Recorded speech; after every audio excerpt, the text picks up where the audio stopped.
Meu irmão e eu somos muito diferentes. Eu puxei o nosso pai, sou sonhador, gosto de comunicar, faço churrasco do final de semana em casa, tomo meus vinhos, gosto muito de ir para a fazenda e curtir a natureza. Meu irmão já puxou nossa mãe, ele não sai de casa, é mais retraído e eu até brinco com ele, falo assim que ele não quer viver, ele quer durar. Chitão é coração, muito alegre, extrovertido, gosta de viver a vida em todos os sentidos. Eu já sou contido, penso mais, gosto de tudo certinho. Mas eu acho que essa diferença nos completa e traz o equilíbrio da dupla. No palco, a nossa parceria deu tão certo que já se vão 50 anos.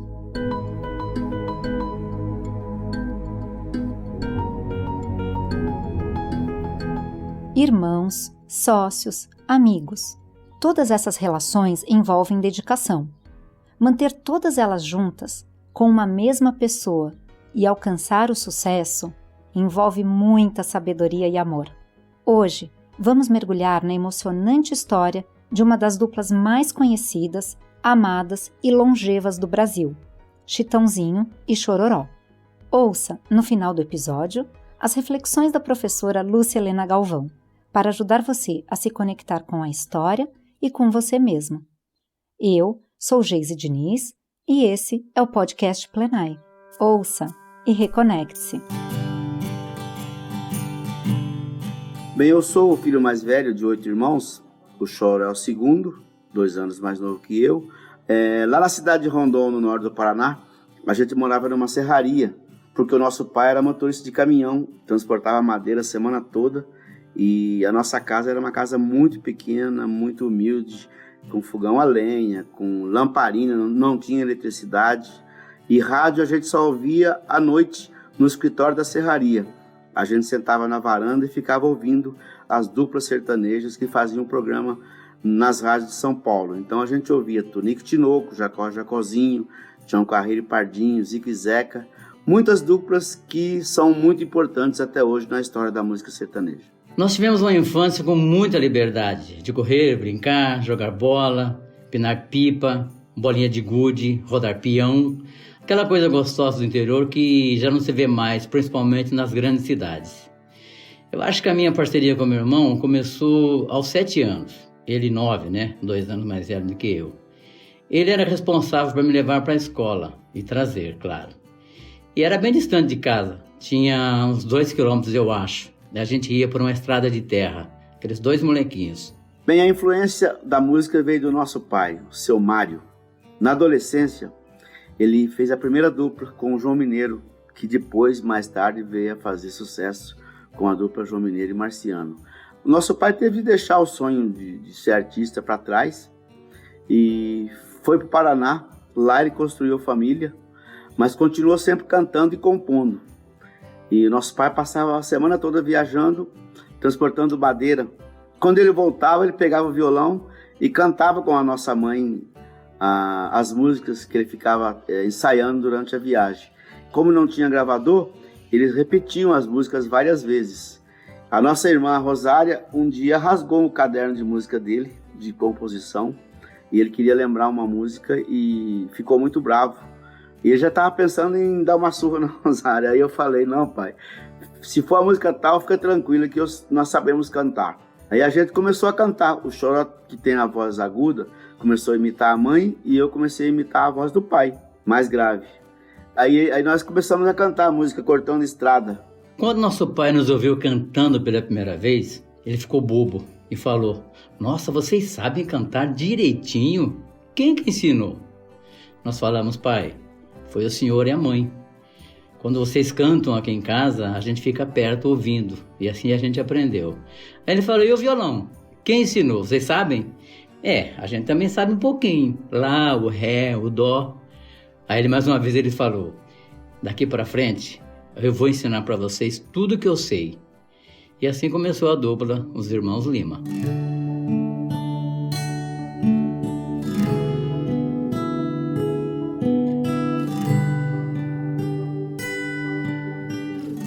Bem, o nosso pai começou a mostrar a gente para todo mundo, né? Na escola, na igreja, onde tivesse festa, ele estava colocando a gente para cantar.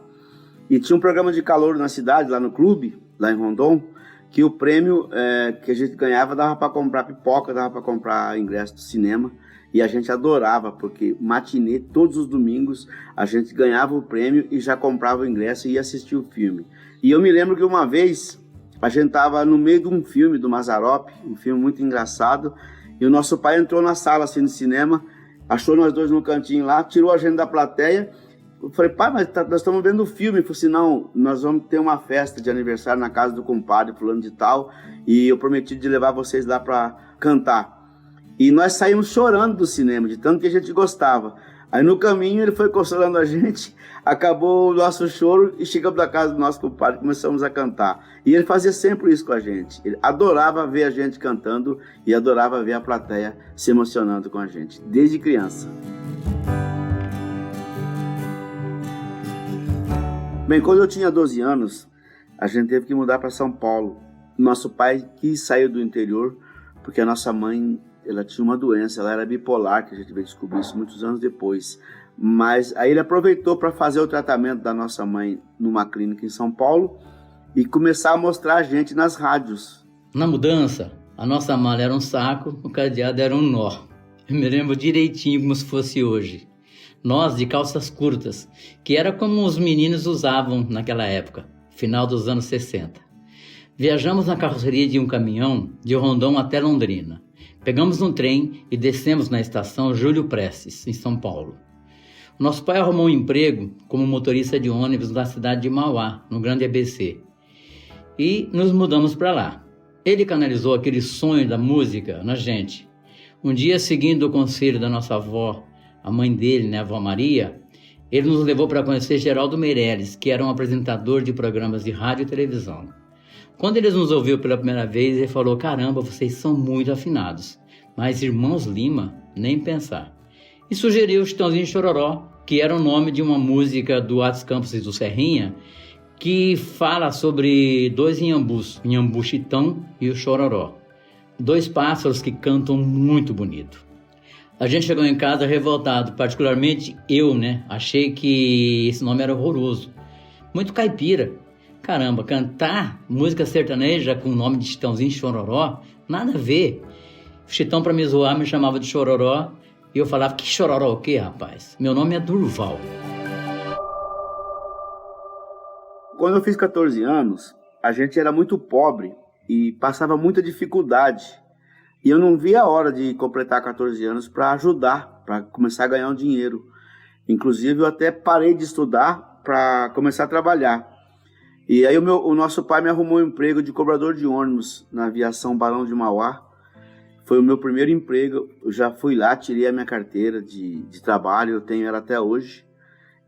Mas esse emprego durou apenas 1 ano, porque a música já estava tomando espaço na nossa vida, graças a Deus. O Geraldo Meirelles tinha um programa na Rádio 9 de Julho e arrumou pra gente um horário para cantar ao vivo, às sextas-feiras, às 7h30 da manhã.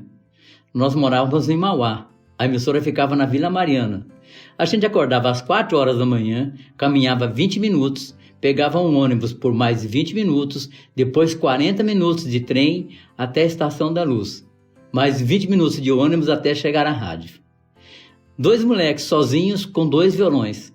Foi lá que a gente cantou pela primeira vez a música Garopeira. Aí gravamos um disco e a nossa carreira começou profissionalmente. Isso foi em 1970. Bem, como eu sou o irmão mais velho, eu sempre tomava a frente de tudo.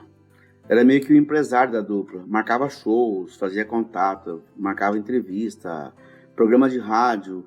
Onde tinha música, eu queria colocar a gente para cantar. Eu acho que eu aprendi isso com o nosso pai, de correr atrás. Eu não gosto de ficar em casa parado, eu estou sempre falando com alguém. E o Choró não, o Choró é completamente diferente de mim. Ele fica em casa, ele compõe, ele ensaia, ele tem tempo para ser o profissional bacana que ele é. E isso fez a gente demorar um pouquinho, para se ajustar. Porque no início, chegou uma época que eu fiquei tão me sentindo importante que eu fiquei meio que autoritário. E isso eu nem percebia. E na medida que o meu irmão foi crescendo, ele também foi ficando adulto, e ele foi entendendo que ele também tinha um espaço dele ali dentro. E ele começou a dar as opiniões dele, coisas que eu fazia que ele não concordava. Ele começou a falar, e eu demorei um pouco para entender que ele também tinha os direitos dele. Mas e depois a gente aprendeu a respeitar o espaço de cada um, e hoje a gente se respeita muito, e ele até fala uma frase que eu acho muito bacana: o meu espaço termina onde começa o seu. E essa é a nossa filosofia até hoje. Em 72, o seu Geraldo montou uma caravana e fomos nós fazer o nosso primeiro show em praça pública, para mais de 10, 15 mil pessoas. Éramos 2 adolescentes, de 16 e 14 anos. A banda de abertura tocou um baita som. Nós entramos em seguida, só com 2 violões, acústicos. O som foi lá para baixo. Quando acabou o show, a gente falou com o seu Geraldo. Seu Geraldo, não dá para cantar com 2 violões. A gente precisa de instrumentos eletrônicos. O Geraldo falou: eletrônicos? Sim, aí veio a ideia de montar a nossa primeira banda. Um conjunto, como se falava naquela época. Isso era algo inédito para a música sertaneja. Mais ou menos em 1972, por aí, nós conseguimos comprar um Fusca e a gente saiu fazendo show em circo com esse Fusca. Aí nós fomos para o Paraná em 1975 e lá deu uma geada muito forte e arrasou a economia do estado. Então o dinheiro que nós ganhamos lá, a gente gastou lá mesmo. E quando nós chegamos em casa, nossos irmãos, os nossos pais estavam passando muita necessidade. Aluguel atrasado, não tinha comida em casa. O único bem que a gente tinha era o Fusca. Então a gente pensou assim: vamos dar um tempo na carreira, vamos vender esse Fusca, usar esse dinheiro para pagar as contas e de repente a gente arruma um trabalho e esquece um pouco a música porque não está dando para sobreviver. Eu ia muito lá no Bar do Café, no Lago do Paissandu, para encontrar o pessoal de circo, né, que vinha para contratar shows.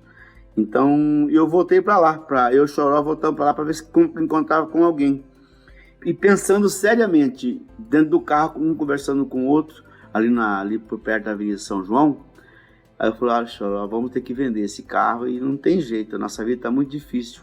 E nisso, no rádio, começou a tocar a música Tente Outra Vez, do Raul Seixas. Ele estava lançando aquele disco. Quando a gente ouviu a letra, parecia um sinal. A gente não podia parar. Precisava tentar mais um pouco.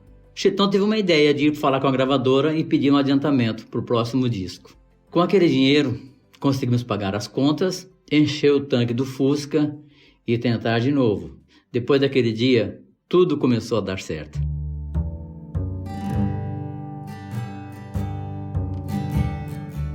Naquela época, as duplas sertanejas que faziam boas bilheterias nos circos apresentavam uma peça antes do show, para atrair um público, né? Por mais de 3 anos, nós também fizemos as nossas, né? E se chamava O Pistoleiro da Ave Maria. O meu personagem era um cowboy bebum, que se chamava Johnny. Em paralelo, nós gravamos um disco e as músicas começaram a tocar muito nas rádios. Chegou ao ponto em que o povo não queria mais a peça, queria música. Era só a gente começar a peça e o povo começava: canta, canta. Isso foi em 79 com o disco 60 Dias Apaixonado. Foi o nosso primeiro disco de ouro. A gente vendeu mais de 250 mil cópias. Antes disso, não passava de 10 mil. A nossa consagração veio mesmo em 82, quando gravamos nosso 8º álbum, Somos Apaixonados, que ultrapassou a marca de 1,5 milhão de cópias vendidas. A gente sabia que a segunda faixa daquele LP seria um sucesso, mas achou que o nome da música não era assim tão sugestivo para o título desse disco. Somos Apaixonados parecia mais vendável do que Fio de Cabelo. Fio de Cabelo foi a primeira música sertaneja a ser tocada nas rádios FM. E nós começamos a ser convidados também para participar de programas de televisão que até então nunca tinham levado uma dupla sertaneja. A gente era jovem, tinha uma aparência bacana e se apresentava de uma forma bem profissional. Eu me lembro que naquela época o Silvio Santos chamou a gente para fazer um programa no SBT todo domingo e ali a nossa imagem ficou muito, muito conhecida. Aí nós fizemos muito sucesso mesmo, então foi muito importante a música Fio de Cabelo. E a gente sempre cuidou, né, da nossa carreira. Naquela época da televisão, a gente começou a usar cabelo grande, usar umas roupas mais incrementadas. E a gente tinha visto o Rod Stewart no Rock in Rio com aquele cabelo arrepiado e comprido atrás. Nós começamos a imitar. E como a gente estava na televisão, o nosso corte de cabelo virou sucesso nacional. Aí as pessoas passaram a Aí no cabeleireiro ele pediu para cortar o cabelo igual do Chitãozinho e Chororó.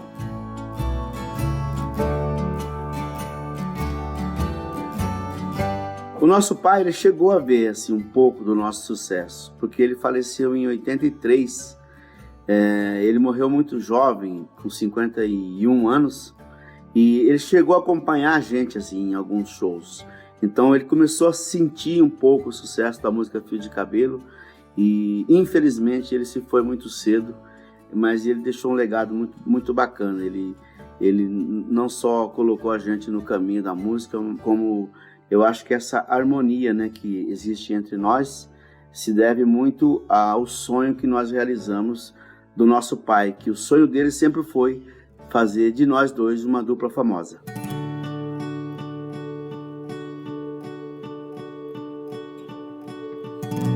A nossa parceria deu tão certo que nunca me vi fazendo um disco solo.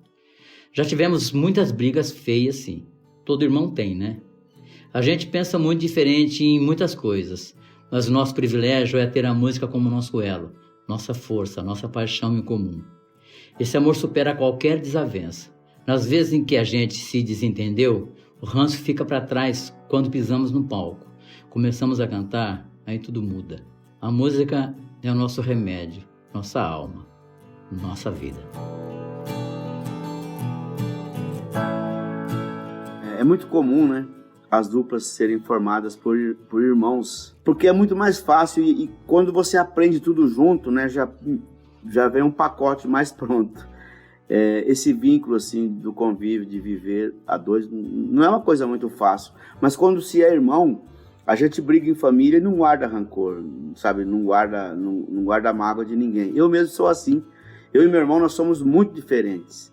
Eu tenho um comportamento, ele tem outro. Eu penso de um jeito, ele pensa de outro. Só que na música, nós somos muito parecidos. E isso prevalece sempre no nosso convívio. Então, entre nós, mesmo que a gente tenha uma discussão, às vezes, mais severa por um motivo ou outro, não fica rancor. Dali uma semana já acabou a briga e a gente está em paz novamente. O principal fator para a longevidade da nossa carreira, acredito que seja o respeito que a gente tem entre nós, e mais ainda pelo nosso público. As pessoas parecem que consideram a gente como se fosse a família delas. A gente sente esse amor de fã quando ele quer uma atenção, uma palavra, uma foto. Eu acredito que a gente tem como missão usar o nosso dom para tocar os corações. A música pode transportar o ser humano para outro lugar, de fazer uma pessoa lembrar um grande amor, de uma viagem, faz um bem danado para a alma. Esse amor é que mantém a gente juntos nesses 50 anos. E sabe lá Deus quanto tempo mais. E enquanto nossos fãs curtirem o que a gente faz, a gente vai continuar cantando, vai seguir.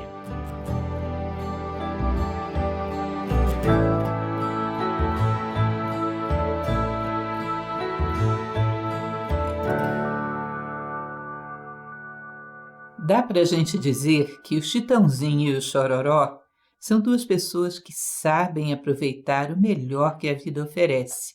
Da infância pobre, lembram dos jogos e brincadeiras.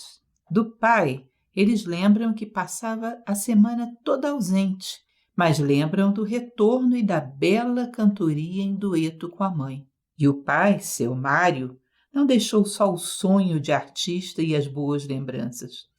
Deixou símbolo de paternidade, que fez com que os dois irmãos jamais se esquecessem que eram irmãos. E esse sentimento permitiu que passassem por cima de todas as dificuldades de convivência. E se todos nós lembrássemos que também temos um único pai, quem sabe o que poderia acontecer conosco? Esses dois rapazes não sabem só cantar. São muito bons de ouvido também. Sabem ouvir a vida. Ouvem e decoram, para não perder jamais a lição, mesmo que as dificuldades arranquem algumas folhas do caderno. E deve ser por isso que tocam tanto o coração das pessoas com a sua cantoria. É a vida recolhida pelo caminho que canta com eles.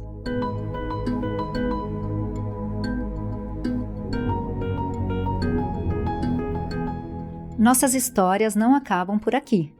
Confira mais dos nossos conteúdos em plenai.com e em nosso perfil no Instagram, @portalplenai.